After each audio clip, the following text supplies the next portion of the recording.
BJP. നേതാവ് B. ഗോപാലകൃഷ്ണനും CPM നേതാവ് PK ശ്രീമതിയും തമ്മിലുണ്ടാക്കിയ ഒത്തുതീർപ്പ് രേഖ പുറത്ത്. തന്റെ ഔദാര്യമാണ് ഖേദപ്രകടനം എന്ന ഗോപാലകൃഷ്ണന്റെ വാദം പൊളിക്കുന്ന രേഖയാണ് ഇപ്പോൾ പുറത്തു വന്നിരിക്കുന്നത്. ഖേദം പ്രകടിപ്പിക്കാൻ ഗോപാലകൃഷ്ണൻ സന്നദ്ധത അറിയിച്ചെന്ന് രേഖയിൽ വ്യക്തമായി പറയുന്നു. ഖേദം പ്രകടിപ്പിക്കാമെന്ന ധാരണയിലാണ് കേസ് അവസാനിപ്പിച്ചതെന്നും കോടതി രേഖയിൽ വ്യക്തമാണ്. വിവരങ്ങളുമായി ഷബ്ന സിയാദാണ് നമുക്കൊപ്പം ചേരുന്നത്. ഷബ്ന, ഒരു സ്ത്രീ എന്ന നിലയിൽ കരഞ്ഞപ്പോൾ താൻ ഖേദം പ്രകടിപ്പിച്ചു എന്നാണ് ഗോപാലകൃഷ്ണൻ പിന്നീട് ഫേസ്ബുക്ക് പോസ്റ്റിൽ പറഞ്ഞത്. അത് പൊളിക്കുന്നതാണ് ഇപ്പോൾ കോടതി രേഖ, അല്ലേ?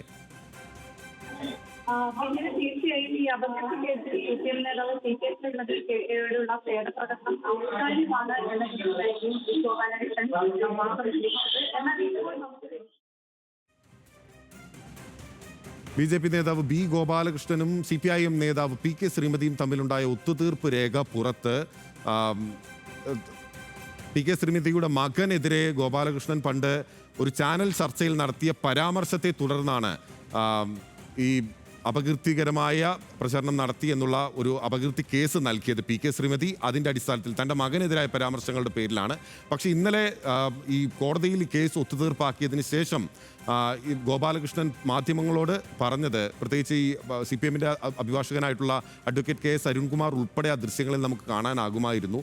അതിൽ പറഞ്ഞത് താൻ നിരുപാധികം മാപ്പ് പറയുന്നു എന്നുള്ളതാണ്, ഖേദം പ്രകടിപ്പിക്കുന്നു എന്നുള്ളതാണ്. പക്ഷേ അതിൽ നിന്ന് മലക്കമറിയുന്ന നിലപാടാണ് ഇന്ന് ഗോപാലകൃഷ്ണൻ സ്വീകരിച്ച്. ഷബ്ന തുടരുന്നുണ്ട്, പറയാം ഷബ്ന. ബിനിൽ, ഈ കേസുമായി ബന്ധപ്പെട്ട് നമുക്കറിയാം, ഈ അപകീർത്തി കേസിൽ ഒത്തുതീർപ്പിനായിട്ട് ഹൈക്കോടതി തന്നെയാണ് നിർദ്ദേശം നൽകിയിരുന്നത്.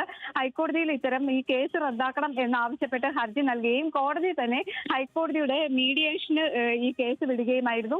ഇന്നലെ ഇത്തരത്തിൽ മീഡിയേഷൻ നടത്തുന്ന സാഹചര്യത്തിൽ ആദ്യം തന്നെ, അതായത് നമുക്കിപ്പോൾ ലഭിച്ചിട്ടുള്ള ഈ ഒത്തുതീർപ്പ് രേഖകളിലെ ആദ്യ വരി തന്നെ ഈ മാധ്യമങ്ങൾക്ക് മുന്നിൽ വന്ന് ഖേദപ്രകടനം നടത്തുകയാണെങ്കിൽ താൻ ഈ കേസിൽ നിന്ന് ഒത്തുതീർപ്പിന് തയ്യാറാണ് എന്ന് ശ്രീമതി ടീച്ചർ പറഞ്ഞതായി ആ രേഖകളിലുണ്ട്.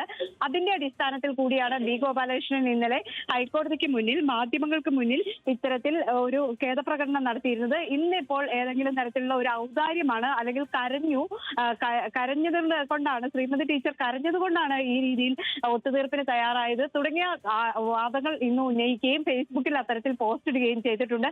ഏതായാലും ഈ ഒത്തുതീർപ്പ് രേഖയിൽ പറയുന്നത്, ടീച്ചർ കൃത്യമായി മാധ്യമങ്ങൾക്ക് മുന്നിൽ വന്ന് ബി. ഗോപാലകൃഷ്ണൻ മാപ്പ് പറയുകയാണെങ്കിൽ താൻ ഈ കേസ് ഒത്തുതീർപ്പാക്കാൻ ശ്രമിക്കാം, അല്ലെങ്കിൽ ആ രീതിയിൽ ഒത്തുതീർപ്പിന് തയ്യാറാണ് എന്ന് കോടതിയെ അറിയിക്കുകയും കോടതി അത് രേഖപ്പെടുത്തുകയും ചെയ്തിട്ടുണ്ട്.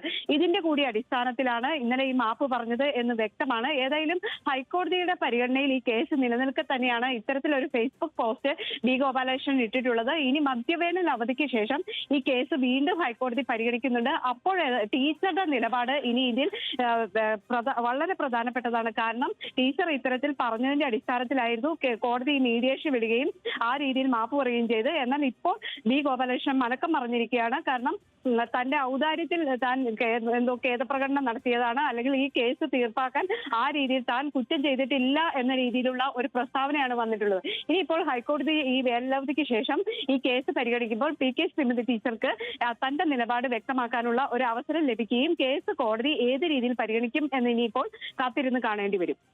ഓക്കെ, ഷബ്ന സിയാദാണ് വിവരങ്ങൾ നൽകിയത്. ഷബ്ന ചൂണ്ടിക്കാട്ടിയ ഏറ്റവും പ്രധാനപ്പെട്ട പോയിന്റ്, ഇനി ഹൈക്കോടതി കേസ് അടുത്ത സിറ്റിംഗിൽ പരിഗണിക്കുമ്പോൾ PK ശ്രീമതി ടീച്ചർ എന്ത് നിലപാടെടുക്കും എന്നുള്ളത് വളരെ പ്രധാനപ്പെട്ടതാണ്. ഇന്നലെ ഒത്തുതീർപ്പായി എന്ന് രണ്ട് കക്ഷികളും പറഞ്ഞെങ്കിൽ പോലും ഇന്ന് അതിൽ നിന്ന് മലക്കമറിയുന്ന നിലപാടിലേക്കാണ് ഗോപാലകൃഷ്ണൻ എത്തിച്ചേർന്നിരിക്കുന്നത്.